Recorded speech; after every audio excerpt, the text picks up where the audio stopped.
Alhamdulillah wassalatu wassalamu ala sayyidina Rasulillah sayyidina wa maulana Muhammad ibn Abdullah wa ala alihi wa sahbihi wa mawalah la hawla wa la quwwata illa billah, amma ba'du.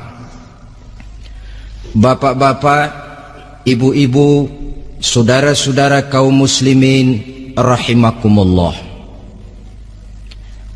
sudah menjadi keyakinan dalam kehidupan kita bahwa segala yang ada permulaannya tentu akan ada penghabisannya. Setiap yang punya awal mesti akan punya akhir. Tidak ada keabadian dalam kehidupan dunia ini.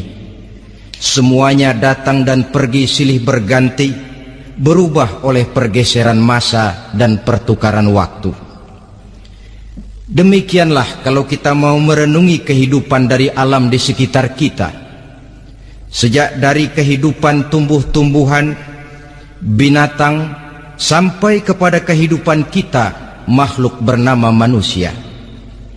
Lihatlah kita manusia misalnya, dimulai sejak kita terlahir ke alam ini, keluar dari alam rahim ibu, menjadi bayi yang merah tidak berdaya, untuk kemudian berangsur meningkat menjadi anak-anak. Dari kehidupan anak-anak berubah lagi kita menjadi remaja dengan segala keceriaan dan kelincahannya, dan dari masa remaja naik lagi kita memasuki usia dewasa, untuk kemudian berangsur memasuki hari tua. Lalu setelah kita memasuki hari tua, sehari, seminggu, sebulan, setahun, sampailah kita kepada batas waktu yang telah ditentukan oleh Allah, yang dinamakan ajal, dan bertemulah kita dengan yang disebut maut. Ini merupakan kepastian dalam kehidupan. Kalau saja kita mau merenung perubahan-perubahan yang terjadi pada diri kita, seharusnya membuat kita insaf dan sadar.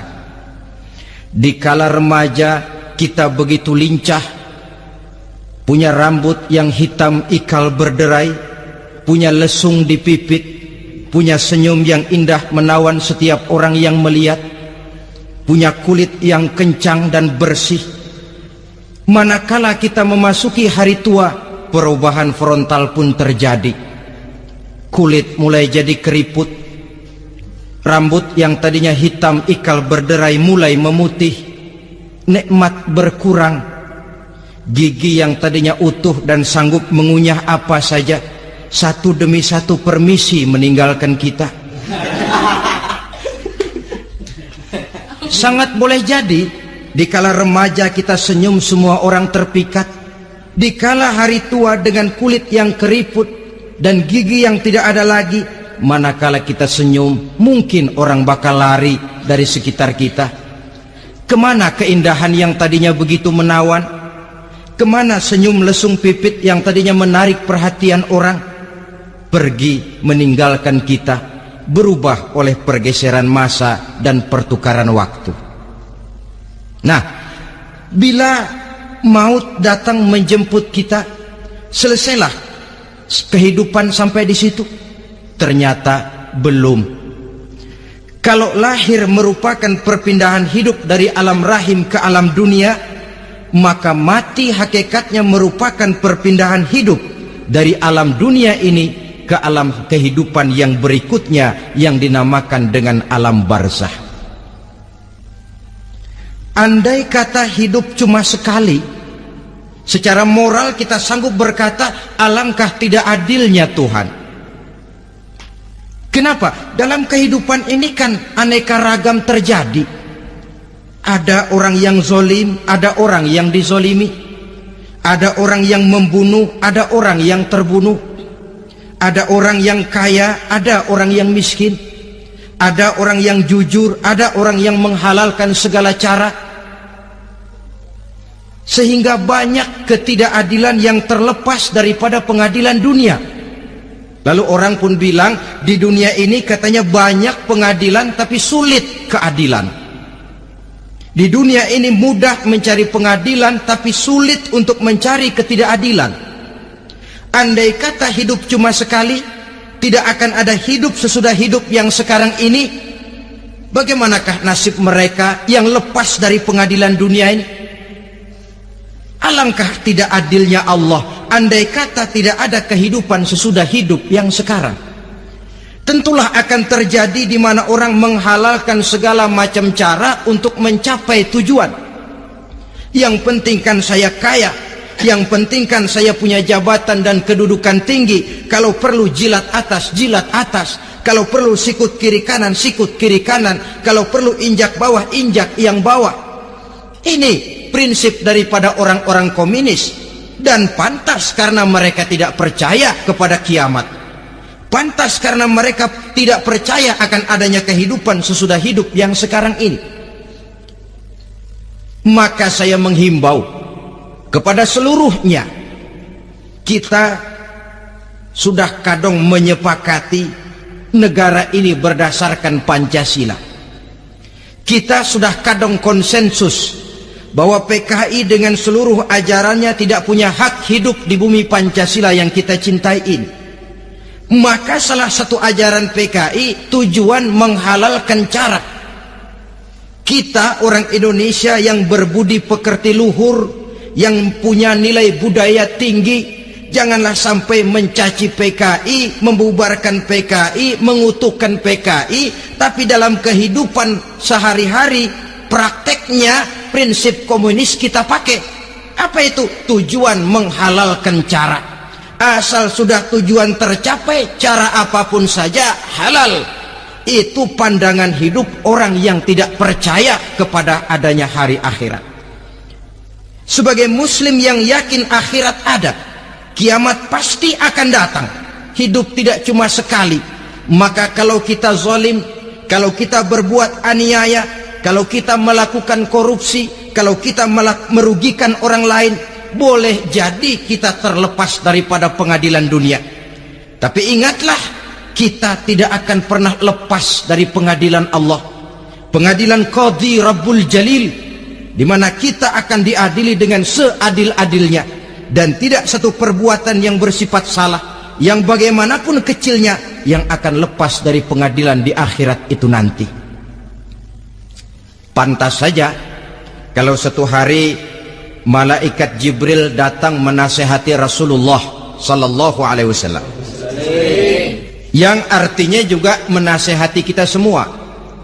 Apa kata malaikat Jibril kepada baginda Nabi? Ya Muhammad, ish ma syi'ta fa innaka mayyitun. Hai Muhammad, hiduplah semau kamu, tapi jangan lupa kamu pasti akan mati. Kalau memang dilarang tidak terlarang, dicegah tidak tercegah, kamu mau melaksanakan hidup menurut maumu sendiri, persilakan, hiduplah menurut mau dan gayamu. Tapi jangan lupa, fa innaka mayyitun, satu saat kau pasti bakal mati. Dan mati itu bukan akhir dari segalanya, dia babak baru bagi kehidupan selanjutnya. Silahkan hidup menurut maumu, tapi jangan lupa kau pasti akan mati. Wa'mal ma syi'ta fa innaka majziyun bih. Kerjakan apa saja yang kamu mau. Kalau kau mau menghalalkan segala macam cara, persilahkan halalkan segala macam cara. Tapi jangan lupa kau akan mendapat balasan dari seluruh amal perbuatanmu. Wa ahbib ma syi'ta fa innaka mufariquhu. Dan cintailah apa saja yang mau kau cintai. Kau cintai anak istrimu, silahkan. Kau cintai harta bendamu, tafadhal. Kau cintai tanah airmu, kau cintai pangkat dan jabatanmu, persilahkan. Tapi jangan lupa, fa innaka mufariquhu, kau pasti akan berpisah dan akan meninggalkan segala yang kau cintai itu. Apa artinya ini buat kita?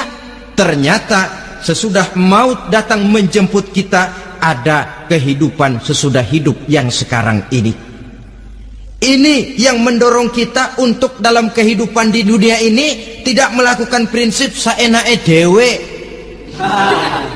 semaunya sendiri saja, asal perut kenyang, asal pangkat tinggi, asal harta dapat. Masa bodoh dengan merugikan orang lain, masa bodoh dengan menipu orang lain. Iku jenenge saenake dhewe.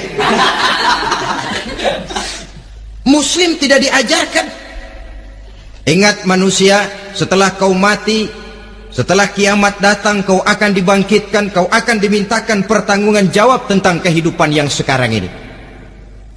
Saudara hadirin, oleh sebab itu kalau kita bicara soal kiamat, soal akhirat, ini memang masalah yang gaib, yang sepenuhnya tidak bisa dicernakan dengan kemampuan penalaran intelektual. Dasar di dalam membicarakan ini tidak lain adalah iman kita kepada Allah Subhanahu wa ta'ala. Bukan cuma zaman sekarang, dari zamannya Nabi. Orang itu kalau sudah bicara kiamat, bicara akhirat, ada yang ragu-ragu, ada yang menolak sama sekali. Bukan dari zaman sekarang, dari zaman dulu. Pernah kok satu saat Rasulullah itu dakwah menceritakan, saudara-saudara, akan terjadi kiamat di mana Allah akan membangkitkan manusia dari kuburnya untuk memintakan pertanggungan jawab. Ini dalam dakwahnya Nabi pidato macam itu. Apa reaksi orang? Yang beriman ya mantap, tapi yang tidak beriman, bajingan-bajingan Quraisy ini, mereka bertepuk tangan, mengejek, mencaci. Malahan ini yang luar biasa, ada dua orang kafir namanya Ubay bin Ka'ab dan Al-As bin Wa'il. Mendengar pidato macam ini, mereka buru-buru pulang ke rumah. Ngapain? Ngambil pacul. Lalu berangkat nyari kuburan tua. Dia gali itu kuburan, tulang-tulangnya diangkut, dibawa ke depan Nabi. Ya Muhammad, tulang-tulang yang udah hancur begini, siapa yang bisa ngidupin lagi? Yang macam-macam aja kamu Muhammad, nggak rasional, nggak masuk akal. Allah menjawab, apa kata Allah? Wa daraba lana mathalan wa nasiya khalqah qala man yuhyil 'izama wa hiya ramim qul yuhyiha alladhi ansha'aha awwala marrah wa huwa bikulli khalqin 'alim. Mereka memberikan perumpamaan kepada kami, kata Allah. Mereka melupakan asal kejadiannya.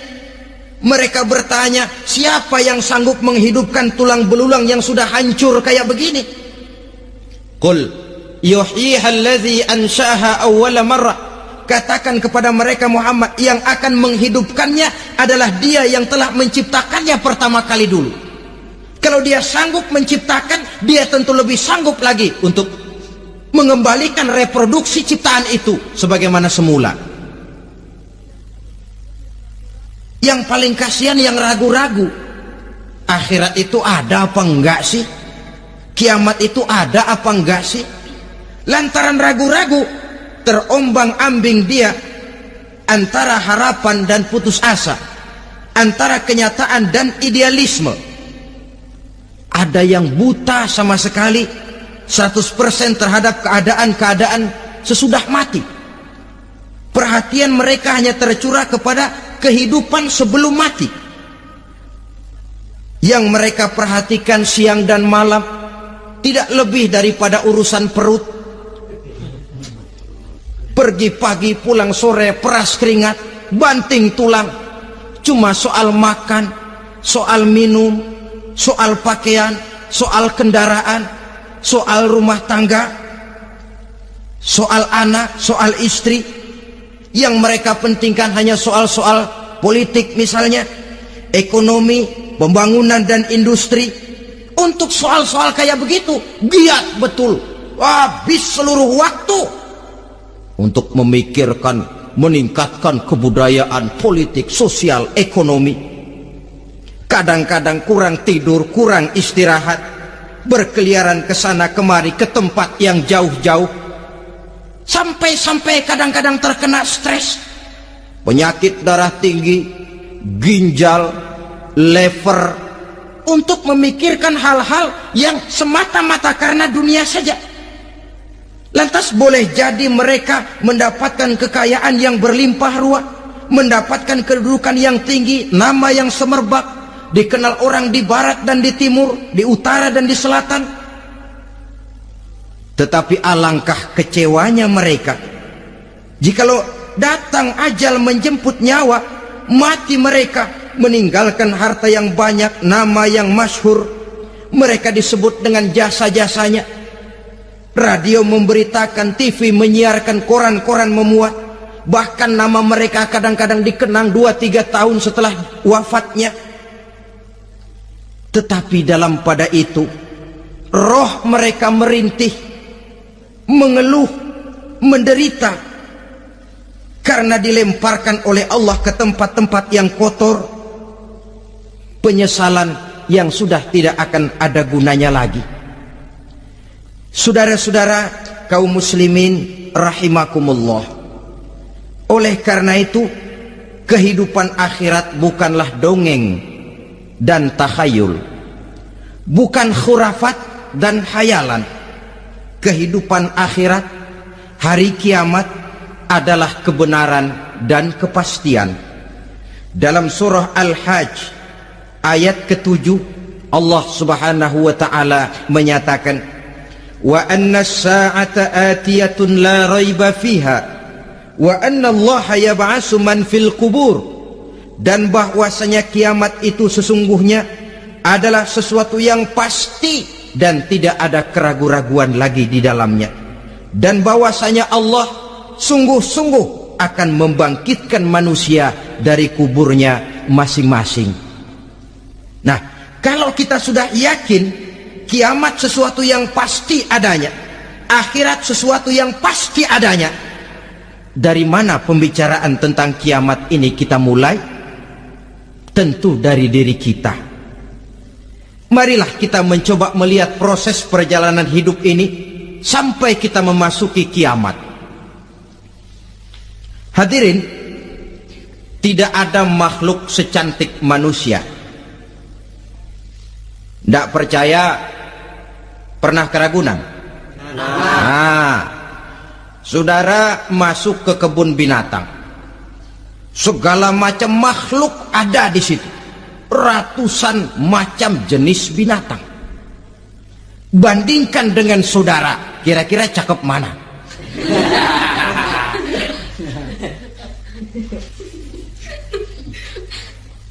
Dari seluruh makhluk yang diciptakan Allah itu, manusia fi ahsani taqwim, dalam bentuk yang paling sempurna, sejak susunan biologis sampai kemampuan berpikir.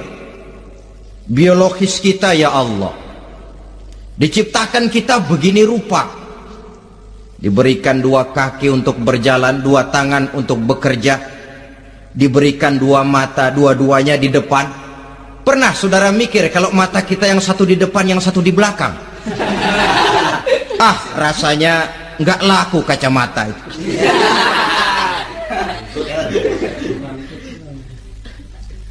Diberikan hidung dengan 2 lubang, tahu betul Allah ke bawah lagi lubangnya. Coba pikir kalau lubang hidung kita menghadap ke atas, aduh, kalau musim hujan repot jagain hidung.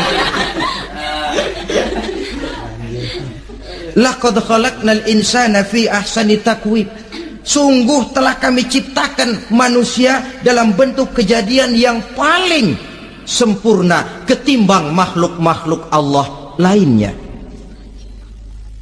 Nah, kesempurnaan manusia ini oleh karena hidupnya terdiri dari 2 unsur pokok. Pertama unsur jasmani, dan kedua unsur rohani, jasad dan roh. Jasad yang terlihat sekarang ini, potongan saudara yang ngejedok di depan saya ini, Ini jasad saudara. Ini yang berasal dari saripati makanan yang dimakan oleh bapak ibu kita. Lalu hasil kerjasama yang baik antara ibu dengan bapak, terwujudlah kita. Kalimat langsungnya, jasad ini berasal dari tanah yang tadi berubah dari bayi, remaja, dewasa, meningkat hari tua. Yang berubah itu jasmani kita.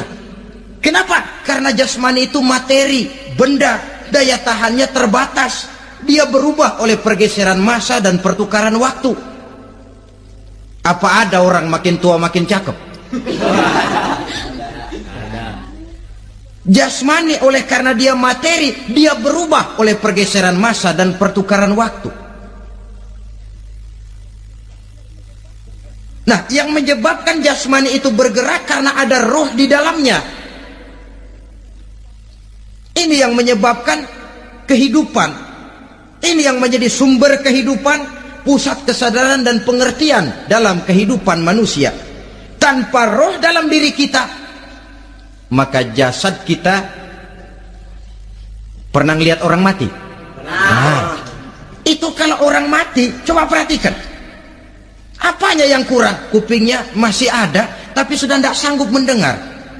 Matanya masih lengkap, tapi tidak mampu melihat. Jangankan melihat, terbuka saja tidak. Mulutnya masih ada, tapi sudah tidak bicara lagi. Telinganya cukup, tapi sudah tidak sanggup mendengar. Kakinya lengkap, tapi tidak mampu lagi berjalan. Apa penyebabnya itu?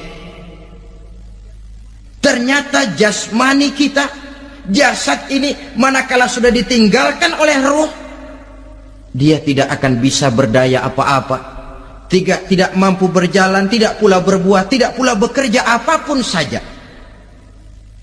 Saudara-saudara, dua-duanya punya kebutuhan. Jasmani ada kebutuhannya, rohani pun ada kebutuhannya.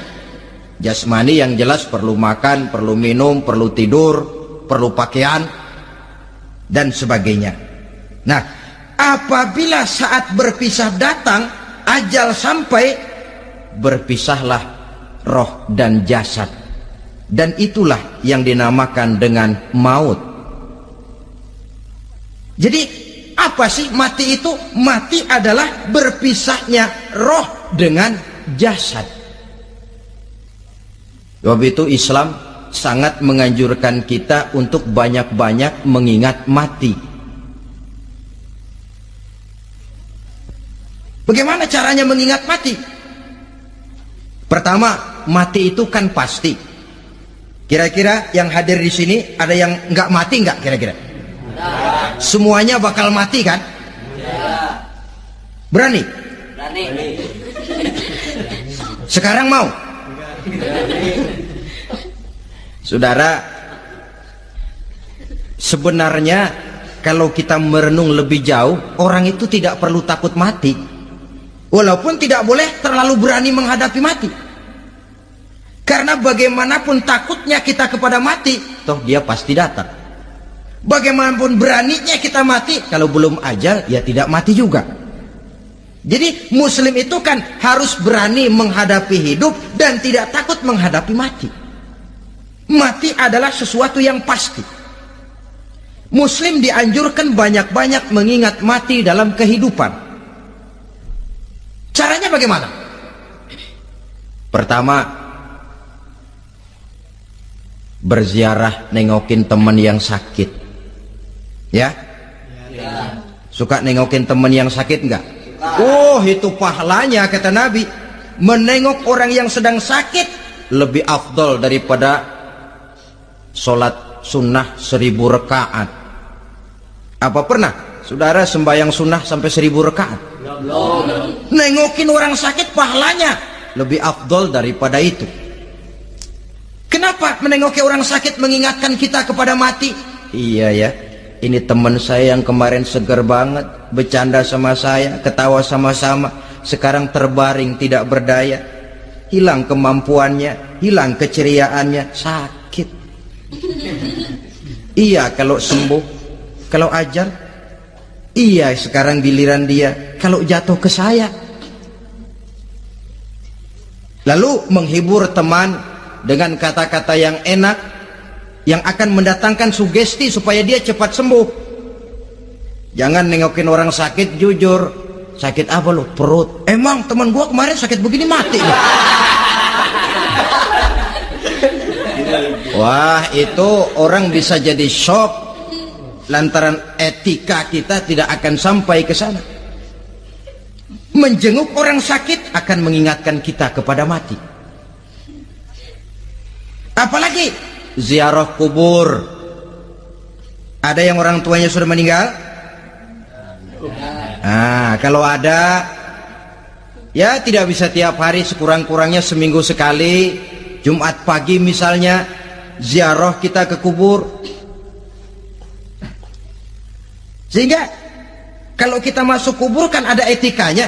Assalamualaikum ya ahlal kubur wa inna insyaallahu bikum lahikun. Hai penduduk kubur, keselamatan bagi kamu dan kami yang masih hidup sekarang ini insyaallah pasti bakal nyusul kamu. Iya, yang kemarin gagah benar sekarang terbaring tanpa daya. Ini unggukan kuburannya. Yang kemarin ada sekarang sudah tidak ada. Kemana dia? Kami satu saat pasti akan begini. Ingat mati. Lalu apalagi yang bisa membuat kita ingat kepada mati? Mengawal jenazah. Bukankah sangat dianjurkan oleh agama?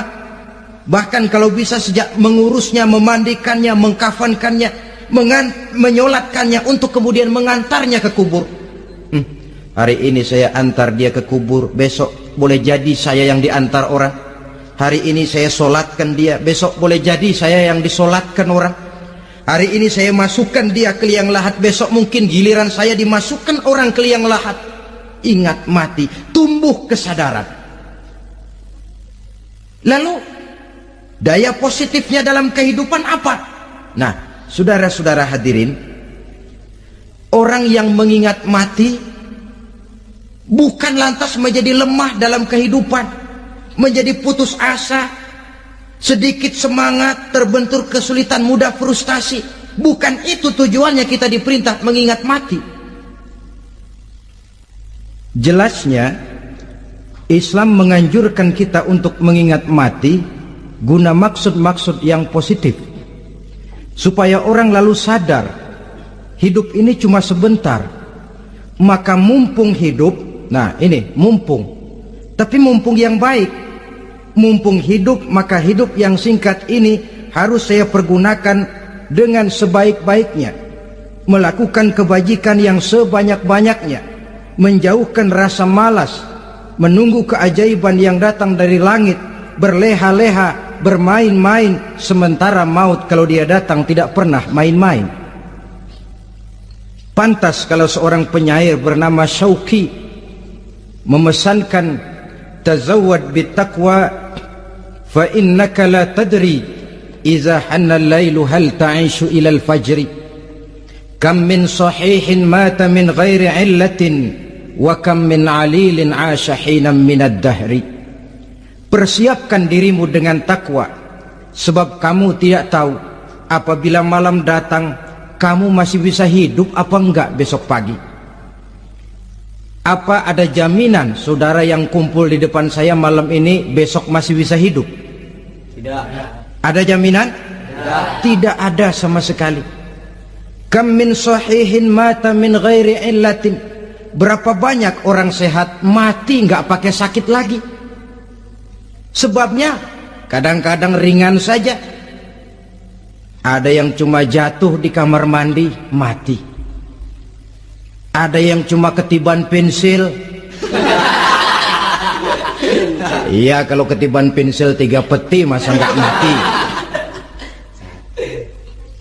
Ta'addadatil asbab wal mautu wahid. Sebabnya boleh jadi macam-macam, tapi mati satu juga, yaitu mati. Dia seperti kelapa yang terlalu tua jatuh ke bawah, yang kembang baru keluar pun jatuh ke bawah. Itulah mati. Dia datang menjemput yang bayi, dia datang mengambil yang anak-anak, dia datang juga kepada yang remaja, kepada yang dewasa, kepada yang tua sekalipun. Jangan yang remaja lalu berpikir, gua rasanya masih jauh banget mau mati. Ini sesuatu yang pasti yang kita tidak pernah diberitahu kapannya. Kalau dikasih tahu kapannya kan kita bisa, umpama malaikat maut datang ke rumah saya, saudara Zainuddin kau mati 80 tahun lagi. Wah, saya kan berhitung, masih lama, poya-poya aja dulu Tapi ini tidak pernah diberitahu kepada kita. Lantaran tidak diberitahu itulah kita perlu bersiap-siap dengan selalu mengingat-ingat mati yang mendorong kita untuk berbuat positif.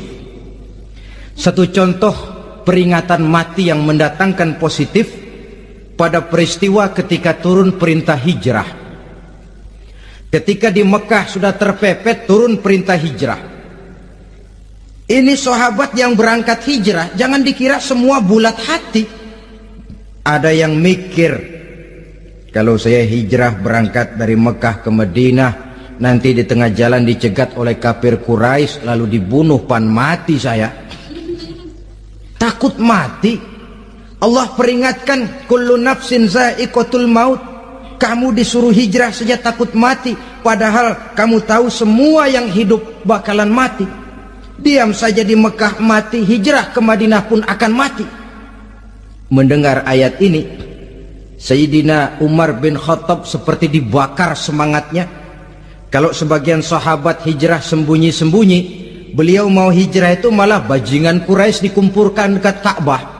Pidato, ya ma'syarah Quraisy, dedengkot Quraisy, dengerin, besok pagi yang namanya Umar bin Khattab mau hijrah dari Mekah ke Madinah. Siapa yang kepengen kepalanya berpisah dengan badannya, persilahkan cegat Umar di jalanan. Besok dengan tenang dia berangkat hijrah, gak ada yang berani nyegat. Tuh Quraisy juga barangkali mikir, gue ngapain nyegat penyakit. Begitu ingat mati, timbul semangat juang, timbul semangat berbuat. Ini ingat mati yang positif, bukan yang melemahkan semangat. Dah jangan kerja rajin-rajin dah, lu bakalan mati. Ini ingat mati yang salah pasang. Ingat mati seharusnya mendorong manusia untuk berbuat lebih tekun. Allah memberikan peringatan, qul innal mauta allazi tafirruna minhu fa innahu mulaqikum.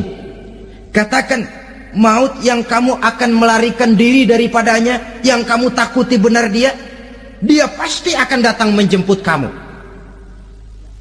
Saudara-saudara hadirin yang saya hormati, datangnya memang tidak kita harapkan yang namanya maut, tapi sekali dia datang tidak ada pintu tempat kita lari. Dia memang tidak pernah kita undang, tapi sekali dia datang mengetok pintu, kekuatan apa yang bisa menolak? Dia sebuah tanda seru dalam kehidupan. Apa yang menyebabkan orang takut mati? Pertama barangkali karena dia tidak tahu bagaimana kehidupan sesudah mati. Alam kubur gelap, alam akhirat gelap, sehingga dia bingung. Lantaran bingung lalu jadi takut. Yang kedua boleh jadi oleh bayangan-bayangan dosa yang pernah dia kerjakan di dunia ini. Kerjanya cuma menumpuk dosa. Dia gembira, bahagia, tertawa di atas tumpukan dosanya, merasa segan berpisah dengan seluruh kehidupan ini, sehingga boleh jadi maut adalah sesuatu yang ditakutkannya benar dalam kehidupan. Tapi bagaimanapun takutnya, tidak ada tempat lari dari dia. Dalam ayat lain Allah jelaskan, ainama takunu yudrikumul mautu walau kuntum fi burujim musayyadah. Di mana saja kamu berada, dalam benteng yang paling tangguh sekalipun, maut pasti akan datang menjemput kamu. Nah, bagaimana caranya maut datang menjemput kita?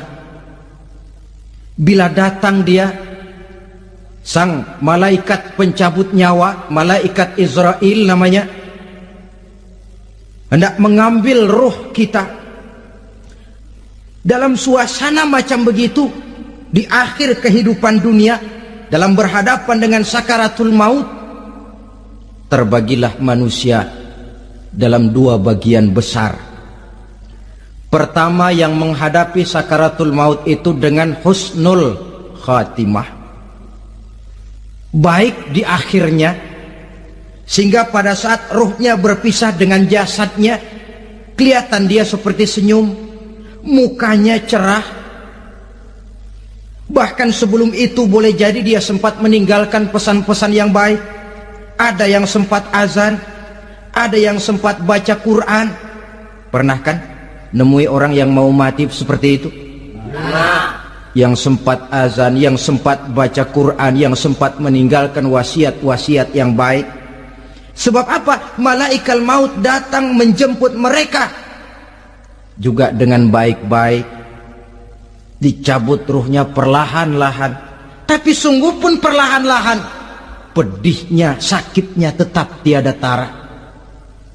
Rasulullah Sallallahu Alaihi Wasallam, dikala beliau hendak berhadapan dengan sakaratul maut, diceritakan mencelupkan tangannya ke dalam gelas berisi air, lalu mengusapkannya ke muka beliau seraya berdoa, "Ya Allah, mudahkan saya dalam menghadapi sekarat ini."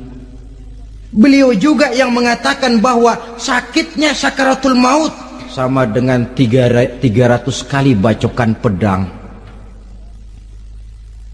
Sehingga kita diajarkan doa, di antara doa selamat itu kan ada Allahumma hawwin alaina fi sakaratil, ya Allah, mudahkan saya di dalam menghadapi sakaratul maut itu. Ketika ruh ini keluar dari jasad, mata masih mengikuti ruh itu.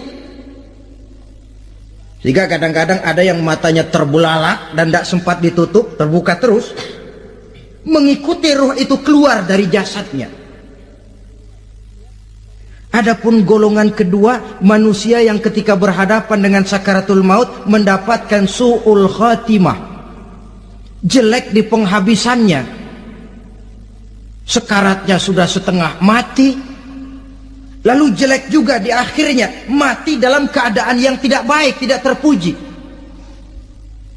Ada yang lagi megang kartu, mati. Ada yang lagi di tempat ngadu ayam, mati. Ada yang lagi di tempat pelacuran, mati. Ada yang lagi megang botol minuman keras, mati. Nih barangkali malaikat maut gemes banget nariknya, lu bajingan, lu tarik terus ya, mati su'ul khatimah. Makanya bagus itu, kadang-kadang di majelis-majelis taklim kan sering dibaca, ya Allah biha, ya Allah biha, ya Allah bihusnil khatimah. Kan ada itu? Ada enggak? Saudara hadirin, mohon agar oleh Allah kita diberikan husnul khatimah, baik di saat ruh akan berpisah dengan jasad.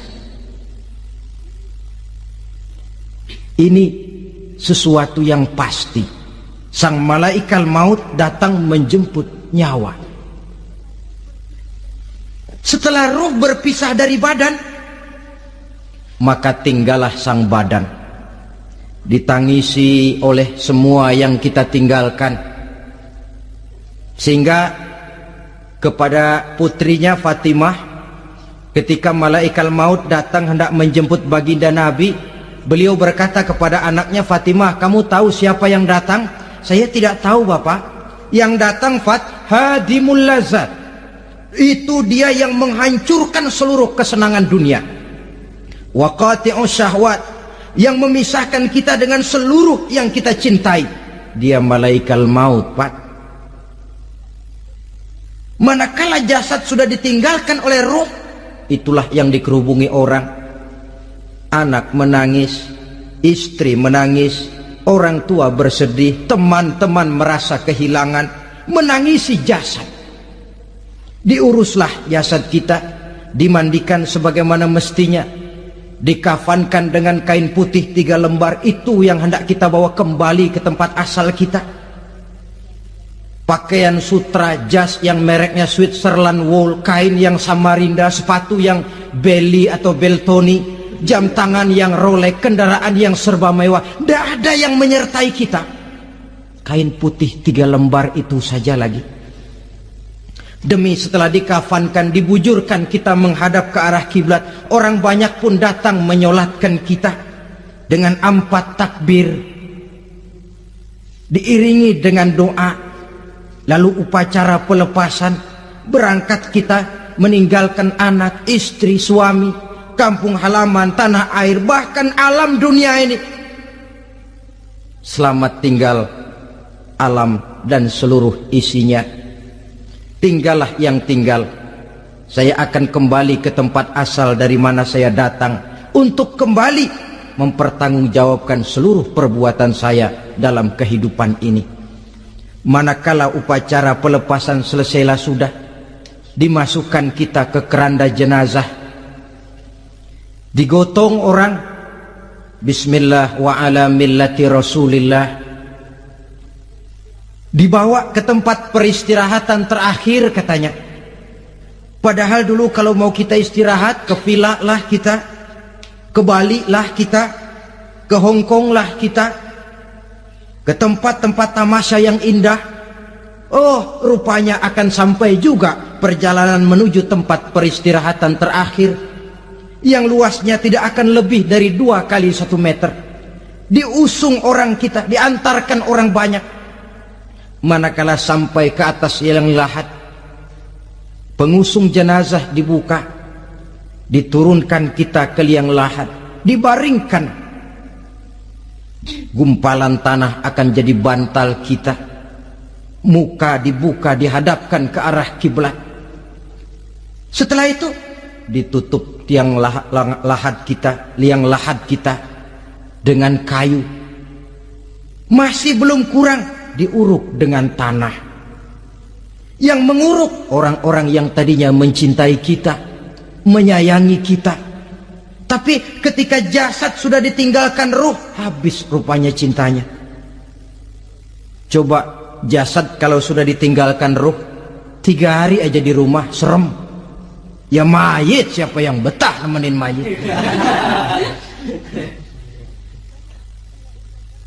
Lalu bila upacara pemakaman selesai, maka berusahalah semuanya. Para pengantar akan kembali ke rumahnya masing-masing.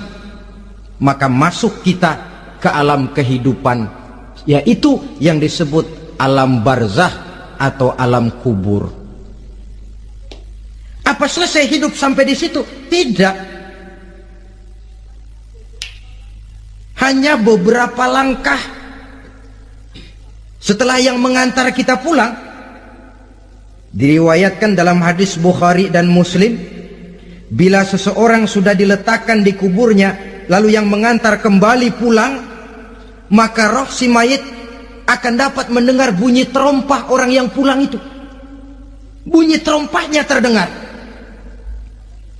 Datang 2 malaikat menanyakan dia dengan pertanyaan-pertanyaan yang kalau bisa dijawab dengan betul. 2 malaikat yang bernama Munkar Nakir akan bilang, jawabanmu betul, tenanglah kau di sini, naumatal arus, tidurlah kau di sini seperti tidurnya pengantin. Orang yang baik-baik di alam kuburnya akan mendapat nikmat kubur. Sehingga masa penantian yang lama, sebab jangan lupa, kita masuk ke kubur itu kan menunggu sampai datangnya hari kiamat. Jadi kalau kiamat umpama masih 1000 tahun lagi, ya 1000 tahun kita menunggu. Orang yang baik-baik penantian di alam kubur, kata malaikat, naumatal arus, tidurlah kamu seperti tidurnya pengantin. Bagaimana sih tidurnya pengantin? Nggak berasa. Iya, kata anak sekarang, endah aja udah. Begitu mendusin pagi, kata lakinya, malam sebentar bener ya Neng. sebentar betul katanya malam. Ya tentu saja tidak terasa. Kenapa? Dia tidak pernah memikirkan waktu. Terbawa oleh kenikmatan dan kelezatan yang dirasakannya dalam kehidupan. Tapi orang kafir, orang yang dosanya bertumpuk, tidak sanggup menjawab pertanyaan dua orang malaikat, maka dia akan mendapat azab di alam kuburnya terus menerus siang dan malam sampai datangnya hari kiamat. Ibarat maling ayam ketangkep, belum masuk pengadilan udah digebugin duluan. Kan begitu kan? Ada maling ayam nggak di sini? Nah, itu yang nyaut tadi pengalaman itu. Di sidang belum divonis, belum digebugin babak belur. Saudara hadirin, maka alam kubur bisa merupakan raudhatun min riyadil jannah, taman di antara taman-taman surga, pun juga bisa merupakan hufratun min hufarin niran, menjadi liang daripada neraka. Ada lagi riwayat yang dari Imam Muslim yang diperoleh dari Zaid bin Sabit. Zaid bin Sabit cerita, satu hari kami bersama Rasulullah sallallahu alaihi wasallam berada dalam kebun kepunyaan Bani Najjar. Rasulullah sedang duduk di atas keledai. Tiba-tiba entah bagaimana itu keledai terkejut, kaget, berontak, hampir Rasulullah jatuh. Rasulullah kemudian bertanya, rupanya di kebun itu ada kuburan tua, 5 atau 4 kuburan. Rasulullah lalu bertanya, saudara-saudara ada yang tahu nggak ini kuburan siapa? Nggak ada ya Rasulullah. Memang kenapa?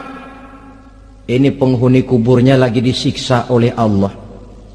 Andai kata boleh saya mohon kepada Allah supaya kamu dengar seperti yang saya dengar, andai kata saja kamu kuat mendengarnya, saya pasti akan berdoa. Tapi sayang, saya yakin kamu pasti tidak akan kuat mendengar mereka mendapat azab di kuburnya. Hadis sahih riwayat Imam Muslim dari Zaid bin Sabit. Kehidupan di alam barzah. Pak, iya kalau yang matinya dikuburin. Lah kalau yang matinya diceburin ke laut, dibakar, di medan perang hilang gak ketahuan kemana jenazahnya. Saudara, hilang kek, dikubur kek, di dalam lautan direndam kek, itu kan cuma logika kita. Menurut Allah tidak ada perbedaan orang mati dikubur di dasar lautan atau dibakar sampai jadi abu atau gugur di medan perang tidak ketemu jenazahnya. Entah mereka tetap masuk ke alam barzah namanya. Jasad boleh hancur, tapi roh sebagai sumber kehidupan, pusat kesadaran dan pengertian, dia tetap ada, mengalami kebahagiaan dan kegembiraan atau mengalami kepedihan dan penderitaan, bergantung kepada amalan yang kita lakukan dalam kehidupan di dunia ini. Maka dalam Yasin tadi kan jelas, qul yuhyiha alladzi ansha'aha awwala marrah, yang menghidupkan mereka yang dikubur di dasar lautan, mereka yang dibakar sampai jadi abu, yang akan menghidupkan ialah Allah yang menciptakan mereka dulu pertama kalinya. Jadi kalau sudah ada aslinya, ya tentu tidak perlu contoh lagi, akan sangat mudah membuatnya. Orang tua kita, keluarga kita yang sudah berpulang, mereka di alam barzah sekarang ini bisa mendapat nikmat kubur, bisa mendapat azab kubur, bergantung amalan mereka dalam kehidupan di dunia ini.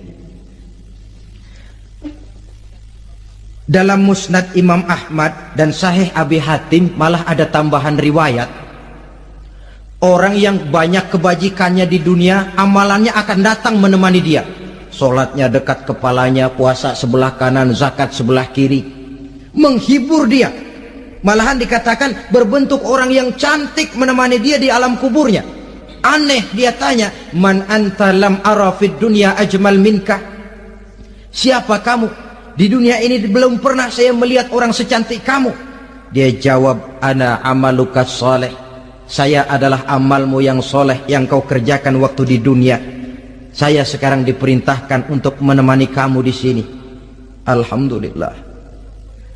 Sedangkan amalnya yang jahat akan datang dalam bentuk yang menyeramkan menemani dia di sana. Bayangin deh, di kuburan ditemenin yang serem-serem. Sama juga di dunia. Di dunia, kalau kita di tempat gelap ditemenin orang cakep, enak nggak?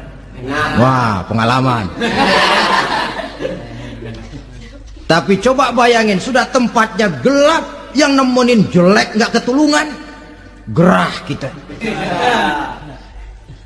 Nah, saudara hadirin yang saya hormati, lalu bagaimana tempat arwah-arwah yang sudah kembali menghadap Allah yang disebut mustaqarrul arwah itu?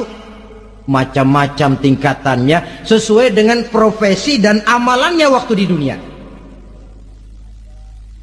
Ada roh-roh itu yang setelah pisah dengan jasad, artinya mati, ditempatkan di tempat yang disebut a'la iliyin, tempat yang tertinggi. Siapa ini? Arwahnya para nabi dan para rasul. Ini fi a'la iliyin, di tempat yang tertinggi. Arwahnya para nabi, arwahnya para rasul. Dan karena kita bukan nabi, bukan rasul, ya jangan mimpi dapat tempat fi a'la iliyin, kecuali kalau Allah menghendaki. Itu hak prerogatif Allah, tapi kan tidak adil kalau Allah melakukan itu. Ini kelompok roh-roh yang masuk golongan VIP. Wah, the first class. Para nabi, para rasul. Lalu ada pula roh-roh itu yang setelah pisah dengan jasadnya diumpamakan seperti burung-burung hijau yang berterbangan di perkebun-kebunan surga. Roh siapa mereka ini? Rohnya para syuhada, orang-orang yang mati syahid gugur membela agama. Nah, ini bedanya orang mati syahid dengan pahlawan, ya. Apa bedanya syuhada dengan pahlawan? Kalau syuhada, orang yang gugur membela agama, niatnya karena Allah, mati syahid. Kalau pahlawan, orang yang gugur membela negara, orang yang dianggap berjasa kepada pemerintah. Klimaksnya, kalau orang mati syahid jelas surga, tapi pahlawan belum tentu surga. Kenapa? Bergantung kepada negara macam apa yang dibelanya dan pemerintah model mana yang dibelanya. Di negara-negara komunis misalnya, banyak nggak pahlawan? Banyak. Dengan sekian tanda jasa yang mati di medan perang dan sebagainya. Kira-kira pahlawan komunis masuk surga enggak? Ya, kalau pahlawan komunis masuk surga, kita nggak kebagian kapling di surga barangkali. Inilah bedanya pahlawan dengan orang mati syahid. Kemudian ada pula roh itu yang tertahan di pintu surga. Tertahan di pintu surga. Ini seperti tadi, orang yang mati syahid tapi masih ada kaitan di dunia. Rasulullah pernah ditanya orang, ya Rasul, kalau saya maju ke medan perang bela agama, mati syahid, apa saya masuk surga? Iya, masuk surga. Kecuali kata Nabi, kalau masih punya utang. Nah, tertahan di pintu surga. Ada pula roh itu yang tertahan di alam kuburnya. Ini umumnya seperti tadi itu. Ada mempunyai dosa, mempunyai kesalahan, sehingga merasakan azab kubur. Ada juga roh itu yang tertahan di permukaan bumi. Mereka yang dalam hidup selalu menumpuk dosa-dosa yang besar, meninggal sebelum keburu untuk bertaubat. Saudara hadirin yang saya hormati, inilah yang kita khawatirkan. Sebab jikalau pada saat roh sudah datang, jikalau saatnya roh datang berpisah dengan jasad, menemukan sakaratul maut, saat itu taubat sudah tidak akan ada gunanya lagi. Masuk ke alam kubur, mendapat azab kubur sampai datangnya hari kiamat.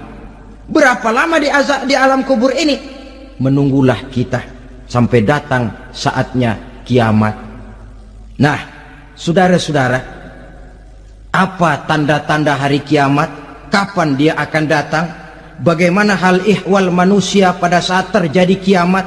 Bagaimana alam ini? Bagaimana perhitungan di padang mahsyar?